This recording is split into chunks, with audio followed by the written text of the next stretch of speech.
Hello, everybody. Fernando here from sellerboard. I have a super special guest today that needs no introduction. His name is Mina Elias. Enjoy.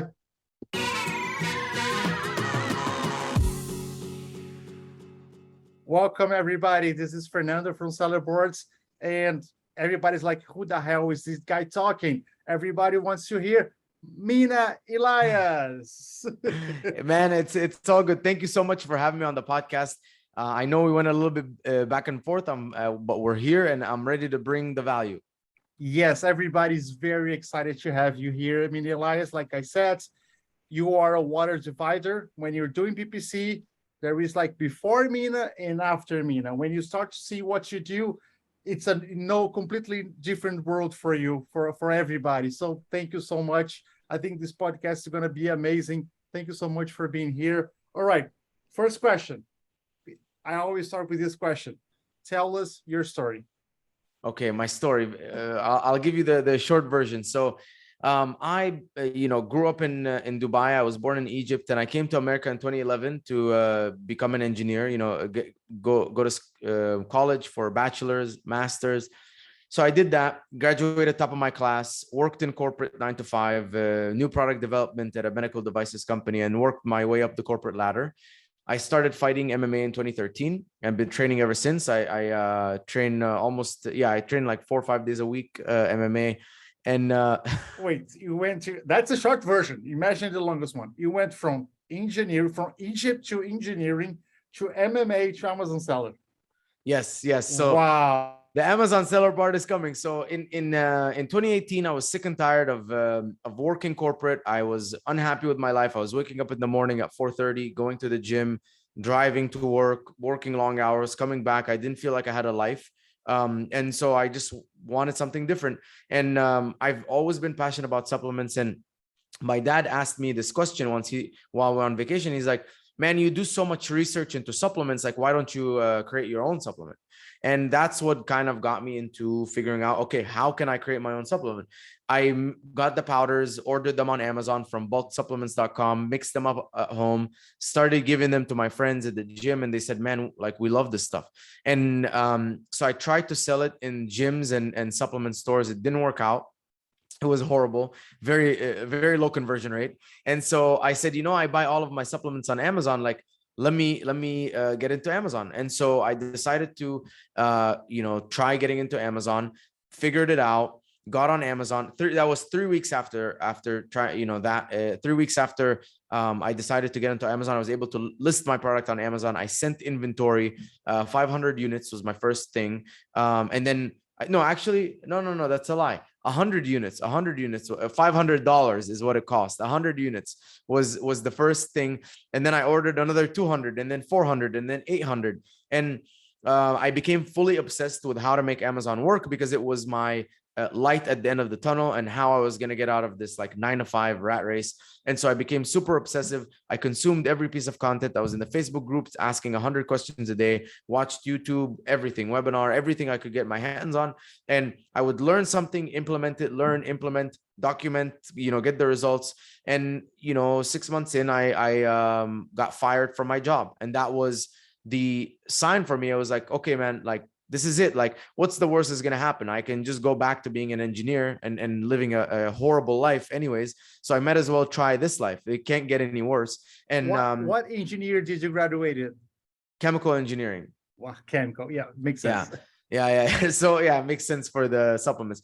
So from then, I continued selling on Amazon. And then I started sharing all of the information that I had learned, on the Facebook groups, and people kind of started asking questions that I figured out. And so when I was a beginner, I was like, what is SQ?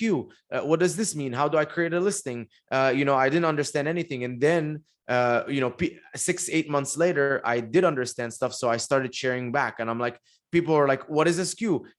What is an auto campaign? And I'm just like answering these questions. And people really loved what I was saying, because I wasn't giving advice. I was basically saying, hey, this is what I did, and this is what I've seen, and this is what I learned, and you do whatever you want with that information. And versus like the people who are like the gurus and the experts, and they kind of say this is the right way to do things, and I'm like, okay, prove it. Show me your Amazon account. You can't even talk about your brand publicly. But this is a story for another time. Anyways, so I was able to scale the brand, and in 2020 we were doing $94,000 a month on Amazon, and then COVID hit, and I started getting on podcasts like this, sharing valuable information. I had nothing to sell. I was just here trying to help people out. And then at the end of 2020, an aggregator hits me up, and they're like, hey, we want you to train our in-house PPC team. Can you help us? I said, sure, I can help. They're like, okay, but we want to test you on a brand first. So I said, fine, I'll do the PPC for your brand, for one of them. And 4 months later, they said they were testing 6 other brands, 6 other agencies. And I beat all of the other agencies. And I know that this is an aggregator that had like $200-300 million raised, so they could afford to hire the best.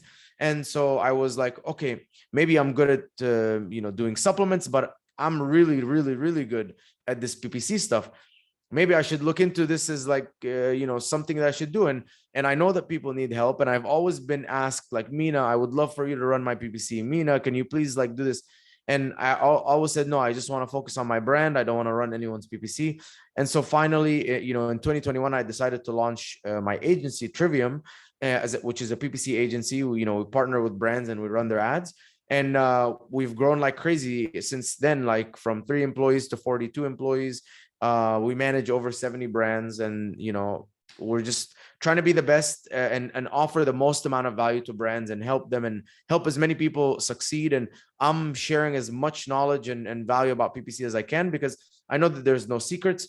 I would love if everyone did it themselves, because then they're going to hit a point where it's cheaper to pay me, because we're going to do an amazing job, and you can, as the CEO, focus on some other things. But that's the short version of the story. Yeah, you're muted. Sorry, I was muted. Very cool. I love this story. All right, before we start the questions, what's your favorite niche? Is it supplements? Supplements is my favorite. Nice. You chose a good one. All right. So let's coach the good parts. 3 PPC tips for sellers right now. 3 quick PPC tips. Okay. Number 1, if you have campaigns with good ROAS, increase your budgets. Even if you're not hitting your daily budgets, you can go into the budgets tab actually and see how much % sales you're missing. But what I've seen is, if I have a $50 campaign budget and it's spending $35 a day, if I scale that to $500 campaign budget, I might spend $150 a day. And if it's a good ROAS, then you're making more money and you're more profitable. So that's number 1. Number 2 is go and look at all of your ad groups, the ones that have, a lot of keywords, 15, 20, 25, whatever. Sort by sales. And then if you see any keywords that are not generating any sales or not getting spend, which if you have like 100 keywords, there'll be a lot of them. You can pause all of those keywords and launch them in their own campaigns, single campaign, single ad group, up to 5 keywords. And you'll notice a big lift in their, in your sessions and in your, because now you're able to give budget to those campaigns. And then the final thing is, you need really good analytics, which I share a free template that everyone can download. It's on Google Sheets. But basically, you should be tracking your PPC spend and your sessions, and your cost per session, because as your PPC spend increases, your sessions should be increasing and your cost per session should be, increasing a little bit or remaining the same. And if you're not tracking that, you're looking at PPC spend, you're looking at ACOS, but you don't understand the full effect, because PPC only brings people to your listing. The listing conversion rate, that's where the ROAS and the ACOS comes from, and that's where the sales come from. If you're not tracking the right metrics, you can't make good analysis. And I'll give you the tracking sheet so everyone can download. Yes, please. And I watched you earlier this week, and I added on my list or my KPIs cost per session. I want to keep track of that. Good. Let me know what you think. Let me know, because as you scale, your cost per session will go up. But then when your organic rank improves, your cost per session will go down. When you optimize your bids and you're more profitable, your cost per session will go down. And you can see how good your traffic is, because if your traffic is good, it means, and you're not happy, it means you have a conversion problem. Or you could be the same. Your ACOS could go from 30% to 50%, and you're like, what's going on? Our ACOS is becoming worse. And I can say, hey, look at our cost of traffic. It's the same. It's your conversion rate that changed. That's why.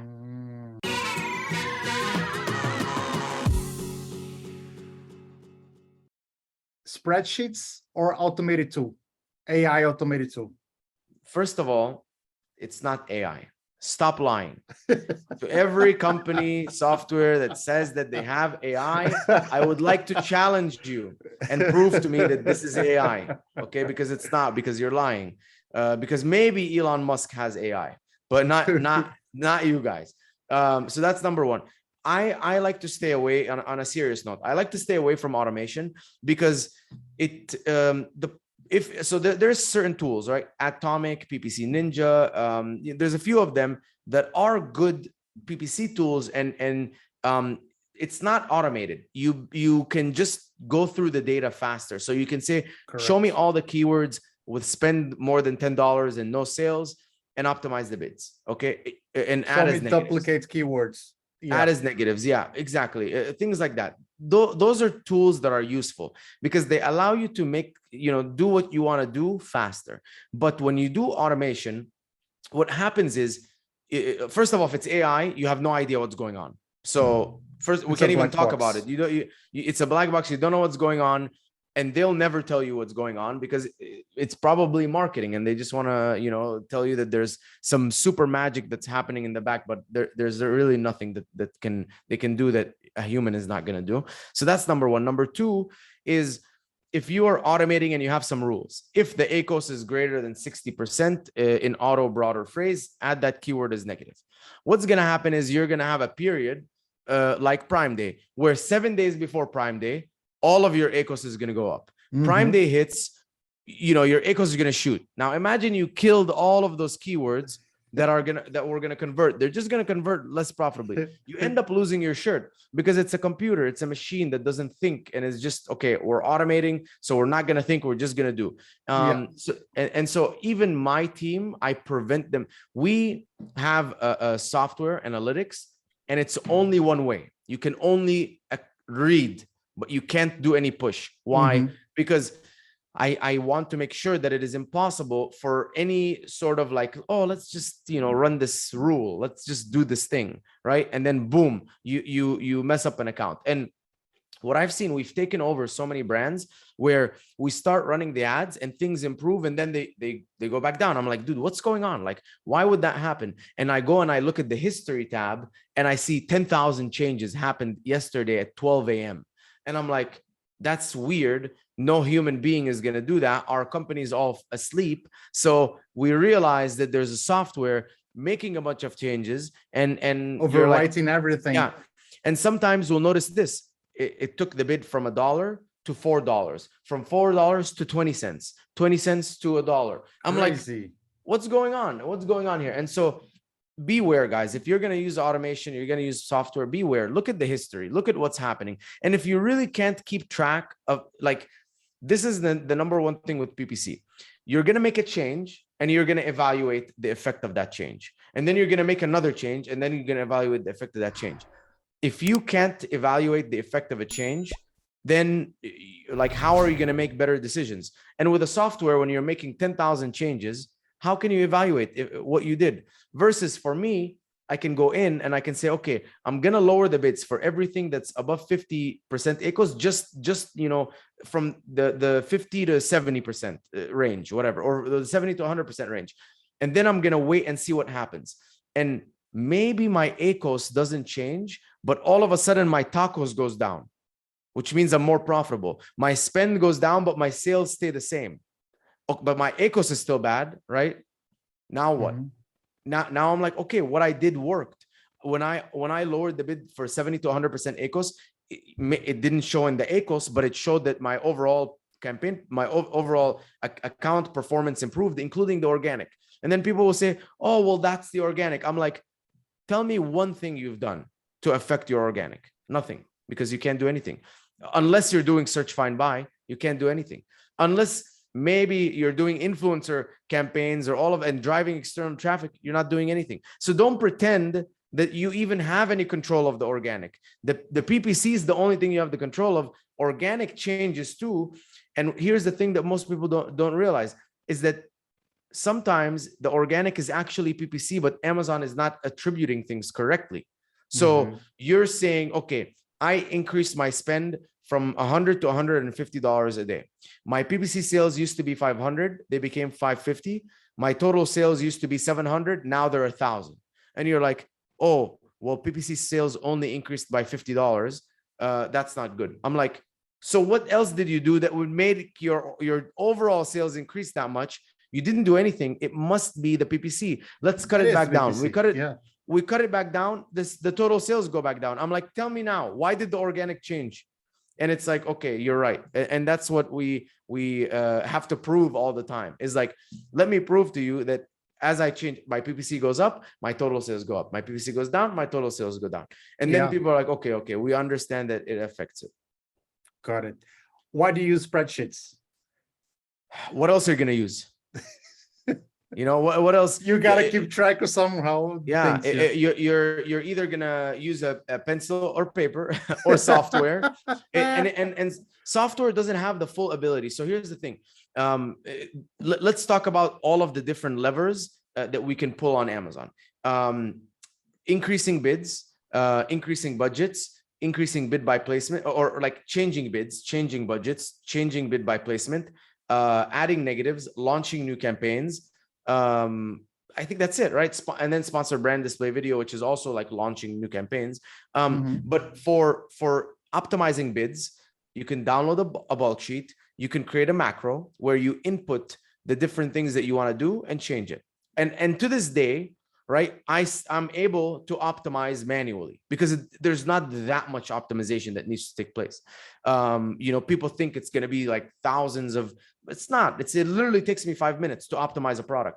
Okay, so increasing or changing budgets and bid by placement. Again, all in a bulk sheet.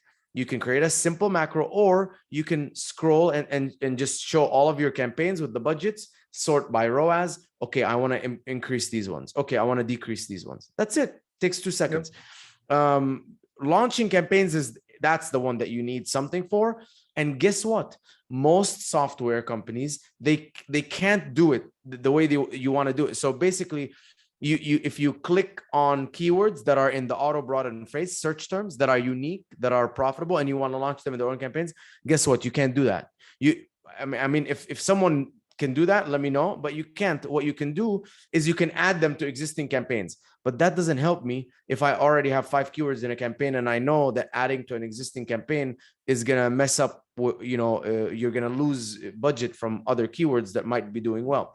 So in that case, you still have to launch them one by one. So I created a macro where I put a list of the keywords. I say how many keywords per campaign I want, what's the budget, what's the bid, and then click a button and it creates the template and I upload it. So, I mean, you know, like maybe a software is superior for visibility. I'll tell you that much. And so we started using My Real Profit, and we have our own custom spreadsheet there.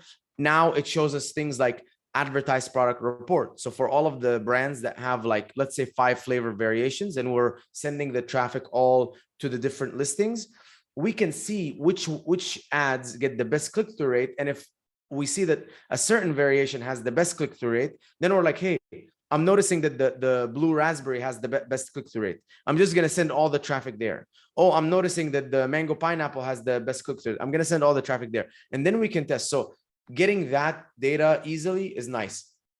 Obviously, having my dashboard filled out automatically saves, you know, hours of time. One thing that Atomic has. So Atomic is coming with a few things. I don't want to, you know, burn it, but number Atomic one, from Helium 10. Okay. Atomic from Helium 10. I love Atomic. I use Atomic, but again, for visibility, where it can show me based on the last 5 bids what my ACOS was. Now here's the kicker. they need to add conversion rate, because if they don't, 𝐿𝐴𝐞𝐞 depends on conversion rate. So if I'm seeing the bid and the 𝐿𝐴𝐞𝐞, but not the conversion rate, it could be a false interpretation. I could be like, oh, at $1.50, I had a 50% conversion, 50% 𝐿𝐴𝐞𝐞. At $1.30, I have a 25% 𝐿𝐴𝐞𝐞. And then, but actually, it's because my conversion rate improved. It wasn't because that's the better bid. So that's something they have to do. And then the thing that I think they're coming out with that is going to be super valuable is a list of all of your keywords that you're targeting, their organic rank and their sponsored rank. So then you can say, okay, let's look at these keywords with low organic rank, low sponsored rank. Let's increase the bids. Let's inflate them. Let's add those to keyword tracker and then monitor. Okay, now my sponsored rank is higher. My organic rank is catching up. Okay, now that's good. I'm going to cut down my sponsored ranks slowly, so I'm not spending as much money. See if I can stay ranked organically and get, sessions for free instead of having to pay for them. So that's how I would use software. Those are valuable ways of using software, but depending on them for automation and that's why I use spreadsheets. Wow, we got to spend more time on atomics. Awesome, I loved it. I got work to do.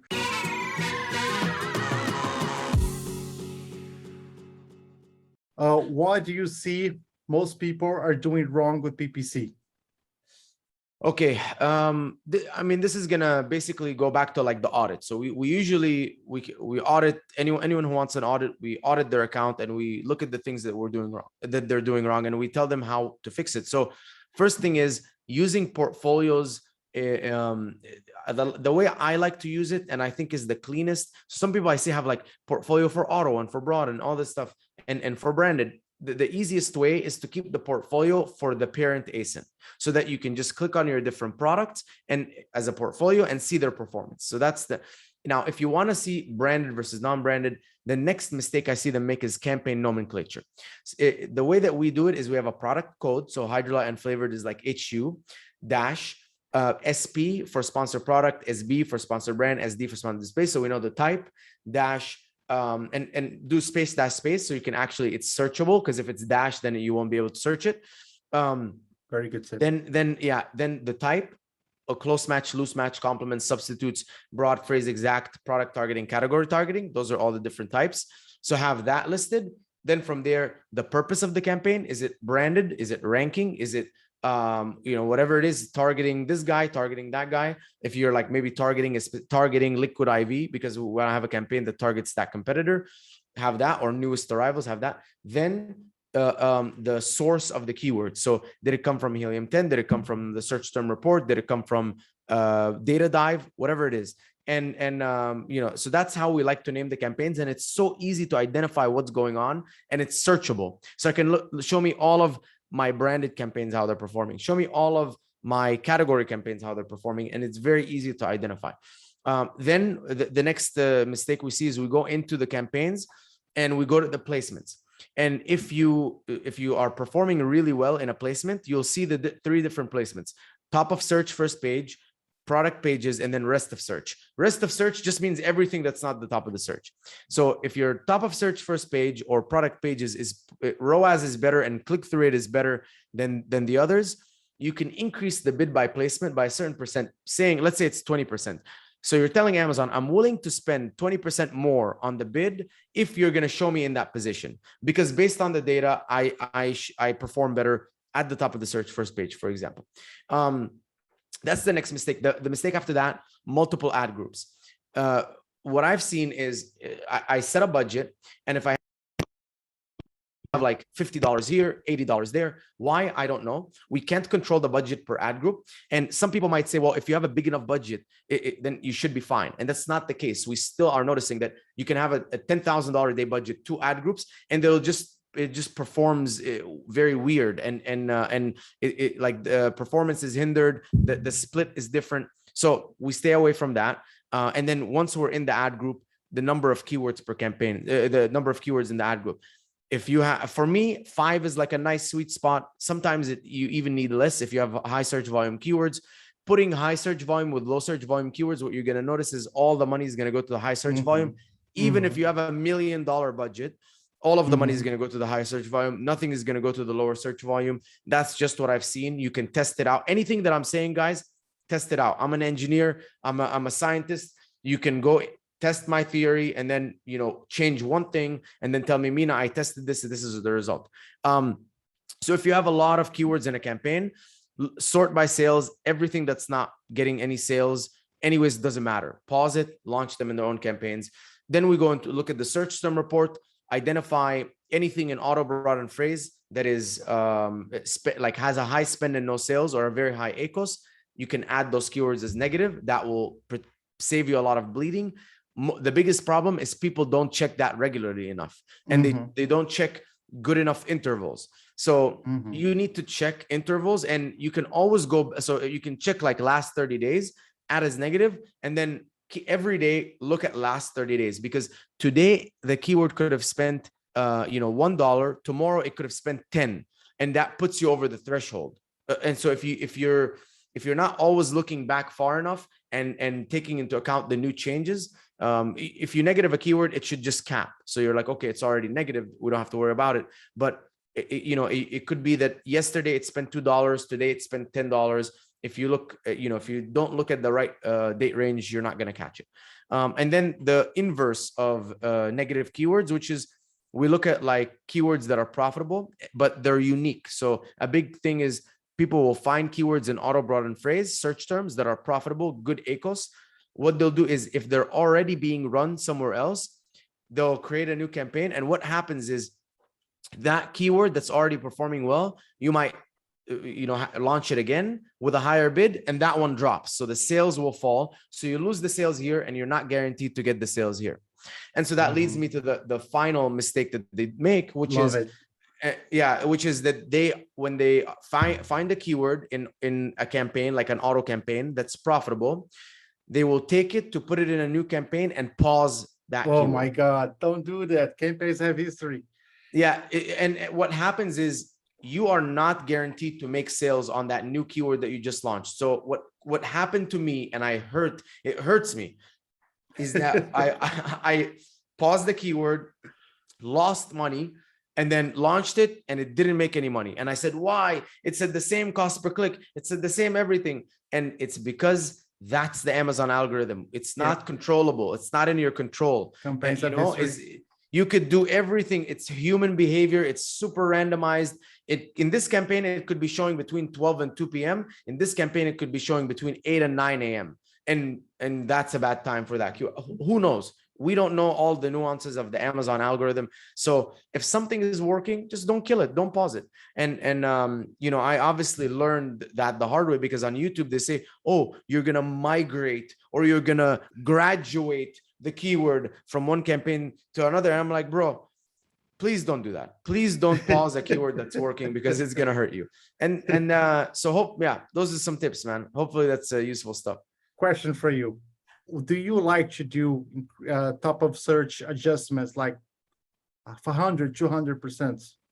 Yeah, for sure. If I notice that we are winning, now I'm not going to lower my bid, because I've noticed that doesn't work. Like Amazon's not stupid where at least it's not stupid anymore. Maybe it used to be, but if you try lowering the bid from $1 to 20 cents and then do like a 500% top of search, just to win all of the top of search impressions only, that stopped working, right? But so for me, if I'm seeing a top of search that's doing well, and I have less than like 70 or 80% top of search impression share, I'll continue to increase the top of search placement up until I have like a significant amount, like 50% top of search impression share. Got it. Do you think you kind of lose control when you let Amazon increase top of search, or do you like doing that anyways? I mean, you could honestly, we've seen it work, but you can test it. You can say, okay, let's do top of search impression share by 100%, or go from $1 to $2. But if you notice that, I went from $1 to $2, my impressions on the top of search was 500, they became 600, and the rest of search went from 1,000 to 3,000, then you're just like showing up more in the rest of the search than you are showing on the top of the search. Got it. Love it.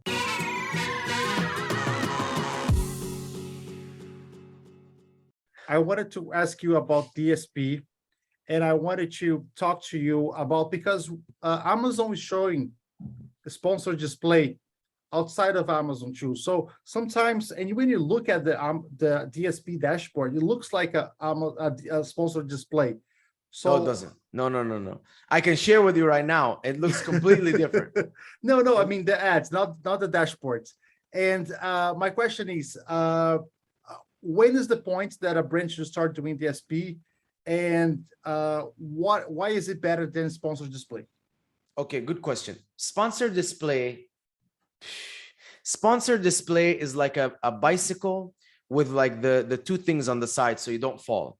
And then DSP is like a BMW motorbike. It's very, very, very different. So I don't know how people, I don't know why they're like, what sponsored display is the same? It's not the same. So here's what you can, let me talk to you about DSP, what it is. All right, let's first talk about it. And very quick disclaimer, you don't need to spend $30,000 minimum and all this bullshit. Anyone can do it. I spent $1,000. I got a DSP seat, and I was spending on MMA nutrition like $1,000, $2,000. I was figuring it out. Can you share the link with us so you can get DSP for $1,000 per month? No, you just hit me up. It's through an agency. Oh, cool. All yeah, right, you can cool. only do it through an agency. Yes. And so I mean, some agency back in the day lied and said like you need a $30,000 minimum. And I think maybe it was like you need a $30,000 minimum to work with us, but they made it sound like you need a $30,000 minimum, and that's what Amazon said. So you know, I think that's maybe what happened. But anyways, so anyone can run it. If you come to us, we're gonna say, listen, we're gonna charge you the same whether you run $1,000 or $50,000. You know what I mean? And that's where like I'm thinking other agencies charge a percentage of spend, so that's why they're like, okay, like 1,000 and they charge you 10%. That's $100. Obviously, no one's gonna run it for $100. So there is a minimum agency fee associated with that. So anyways, what is DSP?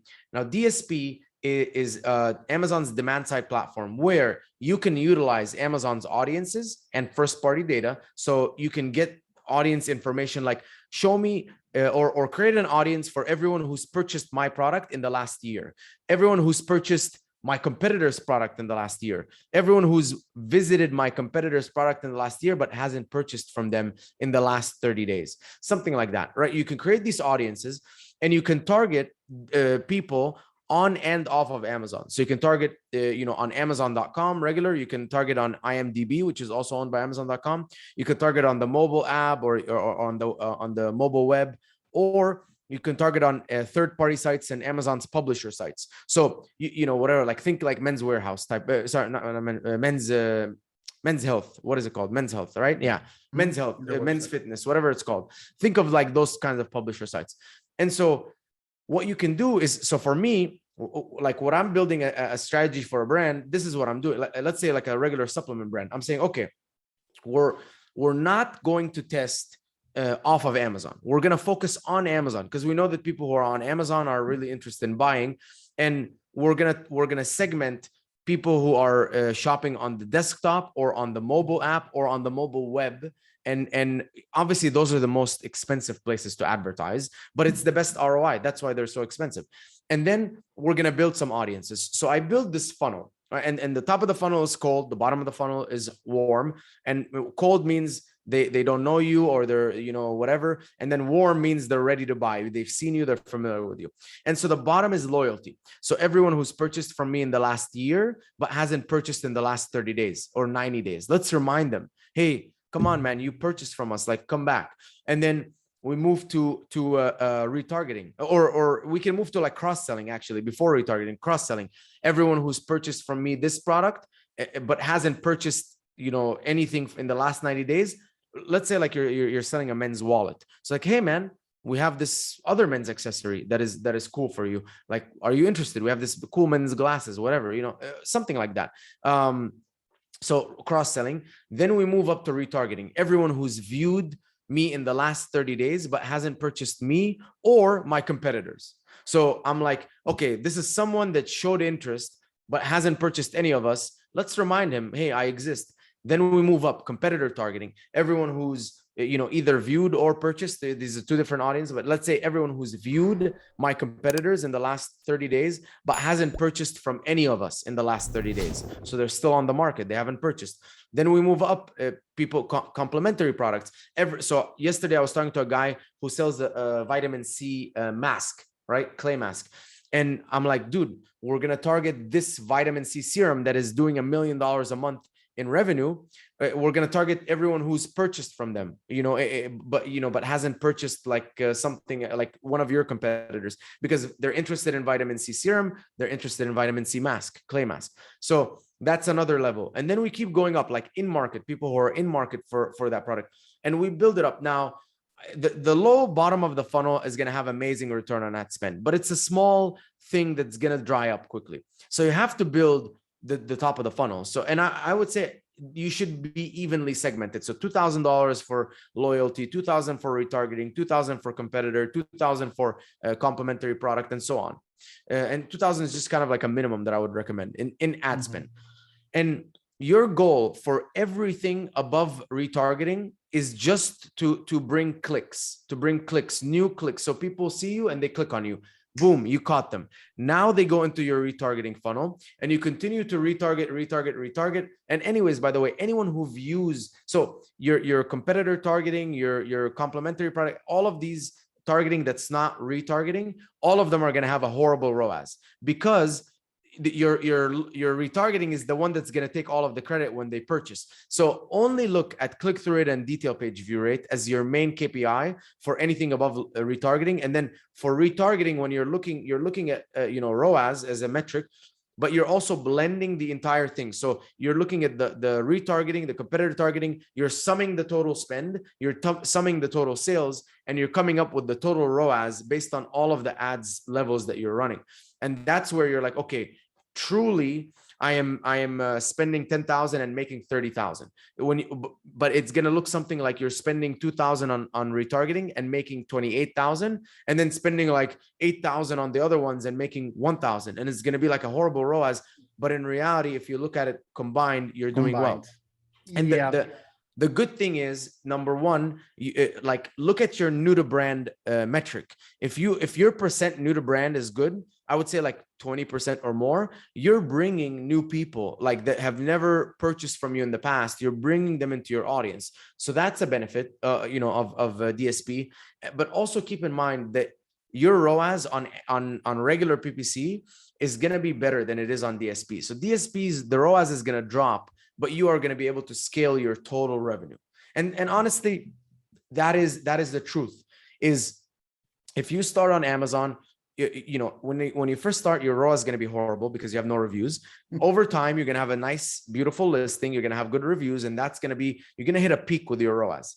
And then it's just going to be downhill. The ROAS is going to keep getting worse, but your revenue is going to keep getting bigger. And then you're going to deploy DSP, and the revenue is going to be worse there, but your revenue, the ROAS is going to be worse there, but your revenue is going to keep getting bigger. So, and think about it this way, like $10 million, companies or whatever, they usually have like 10, 15, 20%, profit margin. And then $1 million companies, they usually have 30 or 35% profit margin. It's just kind of an example, right? And $100 million, companies are going to have 5 to 10%, profit margin. And so that's usually, like, if you look at it generally in business, that's how things are. The bigger you are, your profit margin will go down, but you'll have more profit in terms of like a dollar amount. And so this, obviously this is not like the rule. I'm just giving kind of an idea of what things have looked like. And this is based on my experiences. But yeah, that's DSP in a nutshell. Nice. Okay. What do you think is the threshold that a company should start to invest in DSP? Like when you reach 100K in sales per month?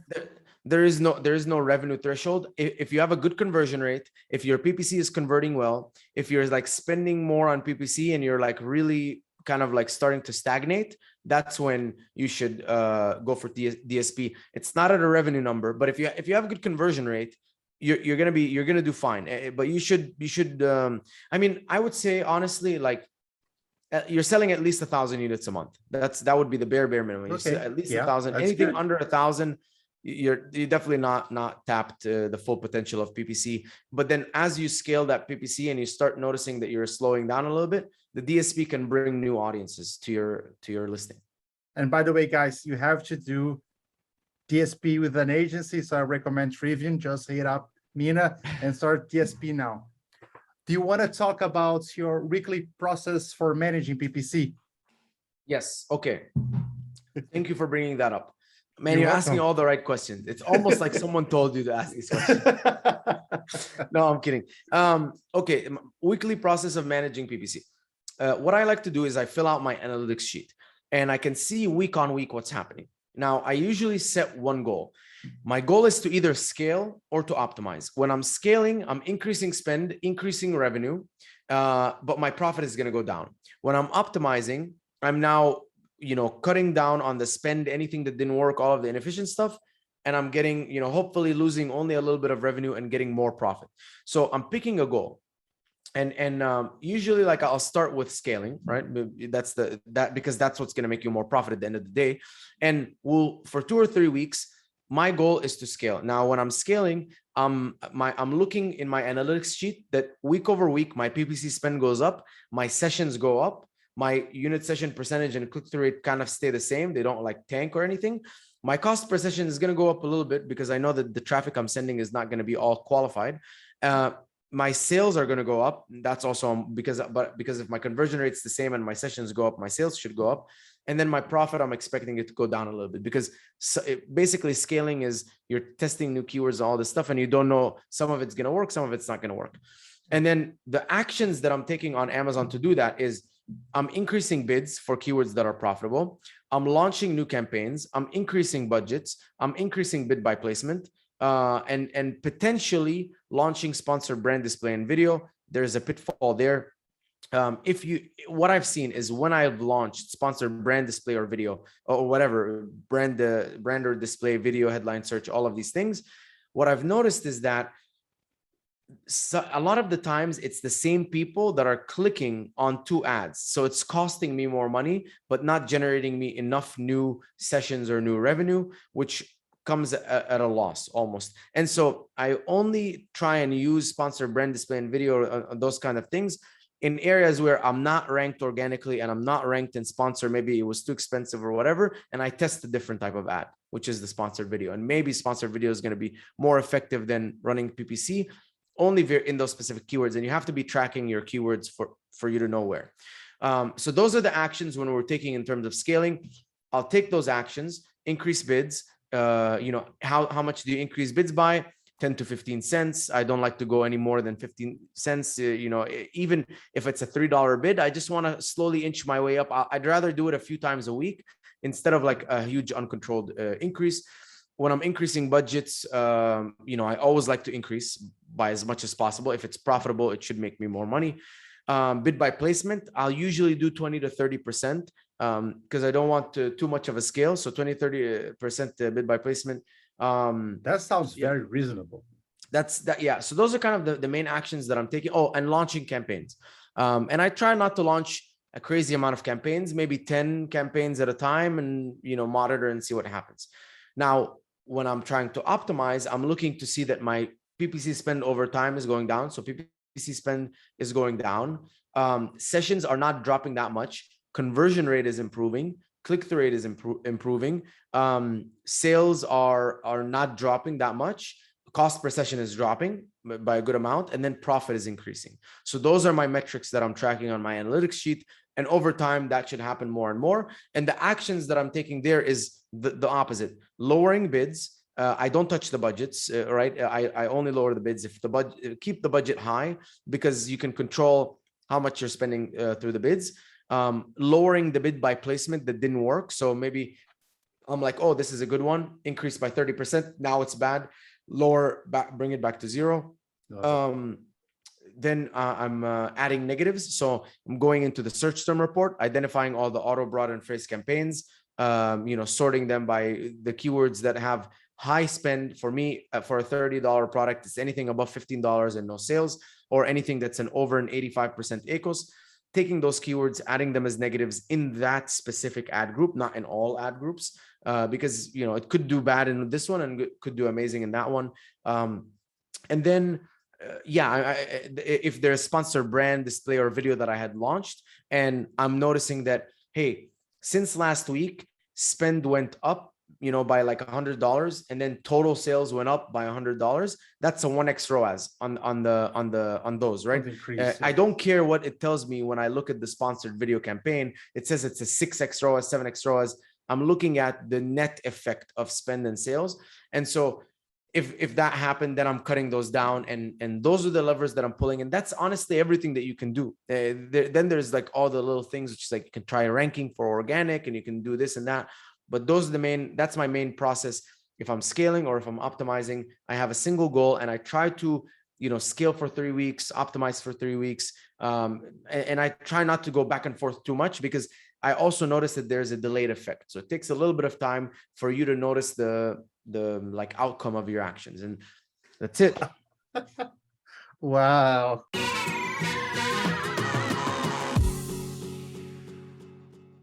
Why did you decide to start a PPC agency? Why? I mean, I told you kind of in the story, but it was because, you know, I was doing it for the aggregator. I noticed that, I mean, I'm doing very, very well. I'm really good at it. It's aligned with my goals. Like, I'm gonna still have the freedom of time, the freedom of location, the, you know, being able to add value to people, which in turn will give me money, because the more value you add to people, the more money you're gonna get paid. So it aligned with everything that I was doing. I was good at it. I knew that there was a lot of people out there that are hurting people by saying that they can do it well. You know, big example, the people on Fiverr. So I said, you know, why not? I can do a lot of help. I can help a lot of brands. And you know, kind of like my goal right now is to just scale the agency, and then maybe keep building an internal team. Like, we have a really good team. We're almost at the point. So we're launching one of our employees' brands. We're launching my fiance's brand. We're relaunching it. It did amazing. We're launching one of the brands that I created, but never put on Amazon, because I put it on pause to focus on the agency. And we have also a second employee or one or two other employees that want to launch their own brand. So I'm thinking, like, we launch these brands, we get everything so good, and then at some point, you know, I exit the agency, and I, you know, start a new brand and then put the money there. So who knows? But that's kind of my plan right now. Okay, so I'm an engineer. You are an engineer. Tell me how being an engineer help us, you, with Amazon PPC. So I think Amazon PPC, a lot of it is being systematic, being organized, doing controlled experiments, which means changing one variable at a time and understanding the outcome of the variable that you're changing, pattern recognition, problem solving. And so all of these things is exactly what we as engineers do. And you know, I was building SOPs and systems and organizing things and testing different variables back as an engineer. And so, you know, that's really helped me when I started managing PPC. I'm like, oh, perfect. I'll put everything in a spreadsheet. I'll start noticing the trends. And, you know, the biggest outcome of that is my analytics template, which I think thousands of people now are using. And it's just been, you know, kind of awesome to see that it's a valuable thing. And all I did was I took the same information we've always had, and I just formatted it in a way that was much more organized and much more easy to recognize patterns and trends. And that's pretty much it. Okay, next question. This next question, I'm very curious to know the answer, because I'm glad this question is here on our interview. If you were an Amazon seller, if you work with Amazon brands, what is the path that you suggest to become as good as you on Amazon PPC? Okay, that's a good one. So if you're a brand or like a founder of a brand on Amazon, and you want to get as good as I am at PPC, here's what I suggest you do. The first thing is, I have a full training on Helium 10. So if you're a Helium 10 member, which I'm assuming 100% of the people here are, go watch it. Let's watch this now. Let's close this interview. It's 35 videos. And I show you exactly how I do everything, how I optimize bids, bulk sheets, all of this stuff. The only way after that is practice, practice, practice, practice. I can teach you Wait, wait, things wait. all day. What about your Slack group? Oh yeah, I mean, I have a that's also so I have a paid Slack consulting group for the people who are, you know, can't afford the agency, need to do it themselves. It's $200 a month. You're in a group with me, my team, our consultants, and there's a channel for everything. So there's a channel for PPC, DSP, Walmart, listing optimization, I gotta join SEO, this. launching. Yeah, and then you can just ask all of the questions you want and get your answers immediately. So Trivium Tribe, you're gonna regret to let me in. bro, don't worry, don't worry. I got you. Any question you have, I'll answer it. So yeah, I mean, it's the most affordable way for you to do consulting, and you know, so if you want to pay for my time, it's 1,000 an hour. If you want to pay for another consultant, it could be 200, 300 an hour. And so in this case, it's like, what about the people that need the constant help and support, but just can't afford to pay for consulting all the time or whatever? How do you ask a question and get it from a source like me, someone who's launched their own brands, works with so many brands, over 70 brands? So there you go. I made a solution and the team is there. So if I ever get busy, and by the way, all of our training, all of our SOPs, all of our templates, sheets, everything is all in there. So you have access to everything my team has access to. And my goal is to empower everyone to get really good and make a lot of money, and then say, oh, well, it's all thanks to Mina. And then they hire us as an agency. Nice. Cool.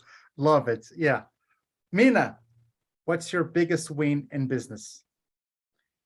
My biggest win, honestly, man, my biggest win is in August or end of July of 2020. I finally made during the pandemic. I made enough money and I was able to buy my parents a car.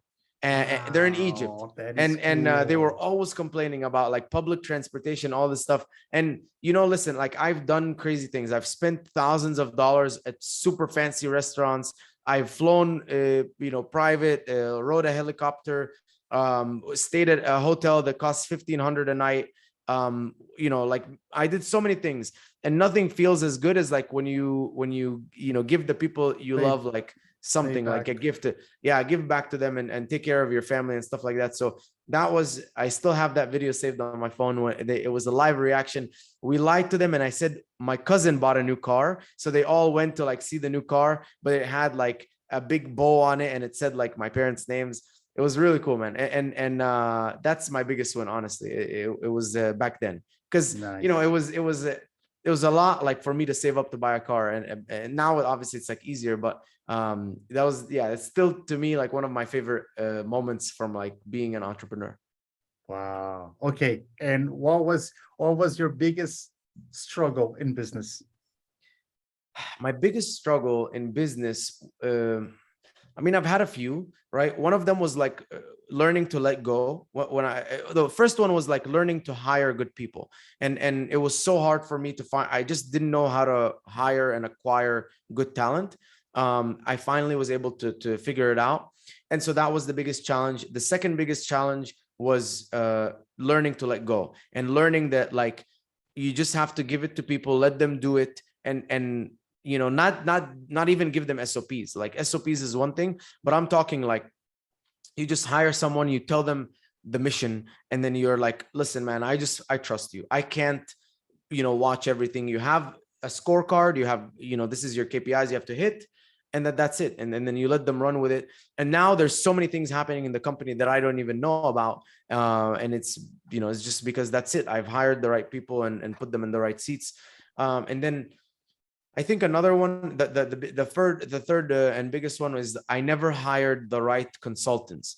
And when I first started on Amazon, I just was, you know me, I'm trying to figure everything out myself.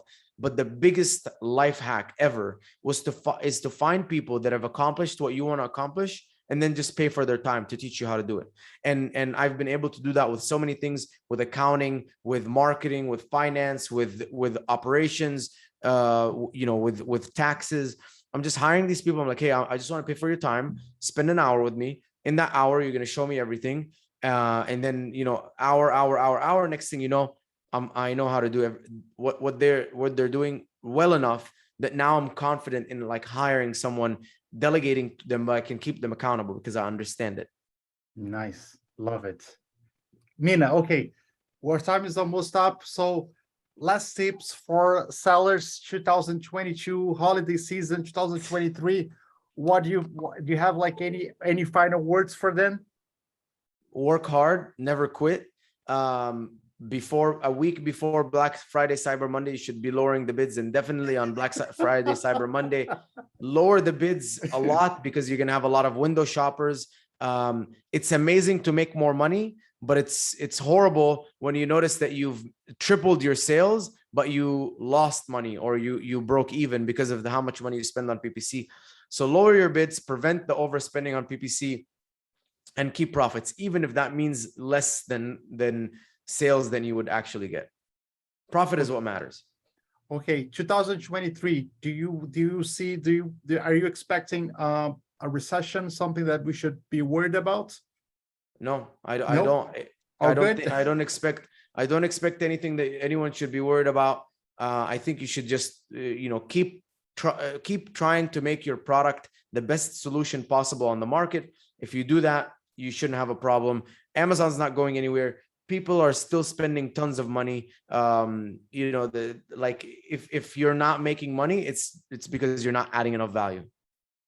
Wow, phenomenal. Love it. Awesome, man.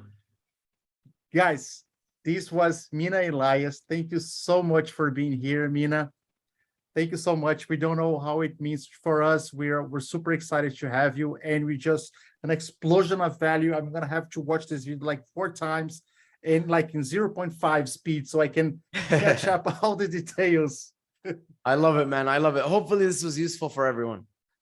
I bet it was. Awesome. All right, thank you, everybody. I'll see you guys on the next episode. Applause for Mina Elias. Thank you.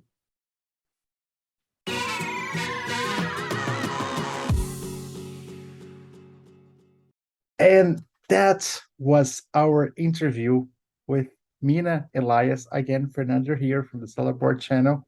Now, what you have to do is go to sellerboard.com and click on demo and try the software. If you are an Amazon seller, if you need to keep control of your expenses, of your profits, of your inventory, in follow-up emails, everything, all the tools for you to manage your Amazon store properly, go to sellerboard.com right now, click on demo, check it out. You're gonna like it. I'll see you guys on the next video. Bye-bye.